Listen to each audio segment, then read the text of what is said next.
Hello, మన grandma TV స్వాగతం. ఈరోజు నేను చెప్పేది సింపుల్గా అయిపోయే ముక్కల ఆవకాయ అండి.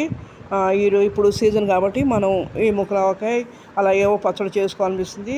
దూరంగా ఉన్నవాళ్ళు, కొత్తగా చేరిన ఫ్యామిలీస్ వాళ్ళకి ఏదో చేయాలనుకున్నప్పుడు ఇలా చేసుకోవచ్చండి. నేను ఇక్కడ చూపించిన చిన్న బౌల్ తోటి అదే కారం 2 బౌల్స్ తీసుకున్నాను, ఉప్పు 1 బౌలు, చాలా బౌలు తీసుకున్నాను, బౌలున్నారండి. అదేవిధంగా ఆవాలు 2 బౌల్స్ తీసుకున్నాను. ఆవాలు ఇలా పిండి పట్టుకోవాలి, ఆవపిండి పట్టుకుని రెడీగా ఉంచుకోవాలి. దాంట్లోనే ఉప్పు కారం మొత్తం బాగా అడికిపోయి కలిసేట్టు కలుపుకోవాలి. కలుపుని ముందుగా రెడీ చేసుకుని ఈ మామిడికాయ ముక్కలుగా చిన్న చిన్న ముక్కలుగా కలుపుకోవాలి. ఎందుకంటే నేను 3 కాయల్లో 1 కాయ అరచెక్క ఏమో పచ్చడి చేశాను, మామిడికాయ ముక్కలు పచ్చడిలాగా.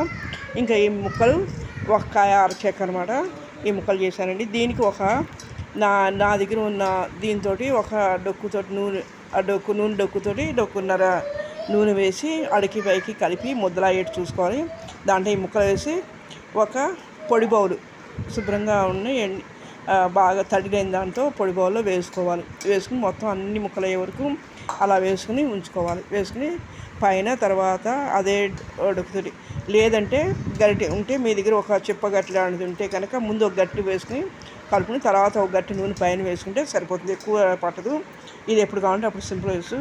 ఈ కారం ఇలాగా రెడీగా ఉందనుకోండి, ఇది ఎన్నిసార్లు కావాలంటే అన్నిసార్లు వేసుకోవచ్చు. ఎప్పుడైనా ముక్క మిగిలిన మీరు పప్పు కానీ ఏదైనా వండుకున్నప్పుడు చిన్న ఫ్యామిలీస్కి కాయలు ఎక్కువైపోయి ఉడిపోతే అలా ఉన్నప్పుడు ఇలా వేసుకోవచ్చు. ఏ విధంగా మామిడికాయ పచ్చడి బదులు కానీ ఇలా ముక్కల ఆవకాయ కానీ వేసుకోవచ్చు, కారం అది రెడీగా ఉంటే. మీరు దోశ కూడా పనికొస్తుంది.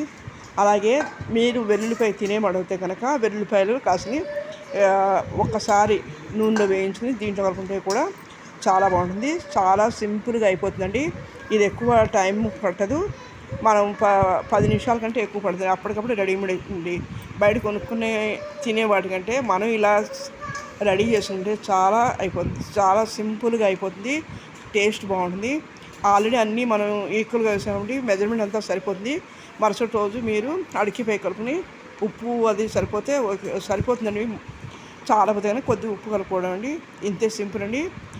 ఇది ఎలా ఉందో లైక్ చేయండి, షేర్ చేయండి, సబ్స్క్రైబ్ చేయండి. ఇంకా మంచి వీడియోకి అవకాశం ఇస్తే మంచి చెప్పడానికి వీలవుతుందండి. ఓకే అండి.